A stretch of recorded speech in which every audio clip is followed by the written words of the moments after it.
সাধারণত pay order এবং RTGS বা রিয়েল টাইম গ্রস সেটেলমেন্টের মাধ্যমে অনলাইনে নিজস্ব ব্যাংক হিসেব থেকে শুল্ক কর পরিশোধ করেন আমদানিকারকরা। শিপিং বিল, পোর্ট ড্যামারেজ সহ বিভিন্ন চার্জ ও ট্যারিফ পরিশোধ করা হয় পে অর্ডারে।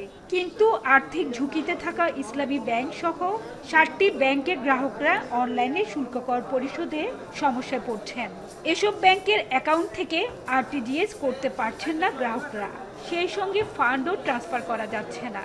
এই অবস্থায় টাকা পাওয়া যাবে কিনা সেই শঙ্কায় শিপিং বিল পরিশোধে এই 7 ব্যাংকের পে অর্ডার নিচ্ছে না শিপিং এজেন্টরা। ফলে চট্টগ্রাম বন্দর থেকে পণ্য ডেলিভারি ব্যাহত হচ্ছে। ওই ব্যাংকগুলির পে অর্ডার অন্য কিছু কিছু শিপিং এজেন্ট রিসিভ করছে না।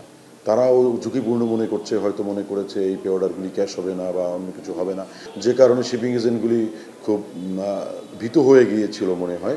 আমি যদি পেমেন্ট করতে সঠিক সময় না পারি, তাইলে কাস্টমের পেমেন্ট না পেলে সে আমাকে পণ্য রিলিজ করতে পারমিশন দিবে না, বন্দর থেকে আমি পণ্যটা নিতে পারবো না। তো সেই ফাঁকে তো বন্দরের আপনার জট হবে। শিপিং এজেন্টরা বলছেন, এসব ব্যাংকে আর্থিক ব্যবস্থাপনা দুর্বল হওয়ায় এবং কেন্দ্রীয় ব্যাংকের নানা ধরনের বিধিনিষেধের কারণে বর্তমান প্রেক্ষাপটে কেউ ঝুঁকি নিতে চান না। যদি পে অর্ডার নগদায়ন সম্ভব না হয়, তাহলে বিলের টাকা পাবেন না তারা। তাই আর্থিক অনিশ্চয়তার কারণে অনেক শিপিং লাইনই দুর্বল ব্যাংকের পে অর্ডার নিচ্ছে না। যেহেতু ইসলামী ব্যাংকের সাথে যারা ওইসব ব্যাংকের সাথে সম্পৃক্ত এবং ওই ছাড়াও আদার যেগুলো ব্যাংক আছে, এগুলো নিয়ে সবার মনে একটা আশঙ্কা আছে যে তারা অনেকে ভাবছে যে যদি সেই আমার পে অর্ডার, যদিও পে অর্ডারকে বলা হয় ক্যাশ, এই পে অর্ডারও যদি সে ব্যাংকে যদি টাকাই না থাকে, তাহলে পে অর্ডার ক্যাশ হবে কেমনে? যেহেতু আমাদের বাংলাদেশে প্রচুর ব্যাংক আছে, তাহলে অন্য যে কোনো ব্যাংক থেকে তারা দিতে পারে।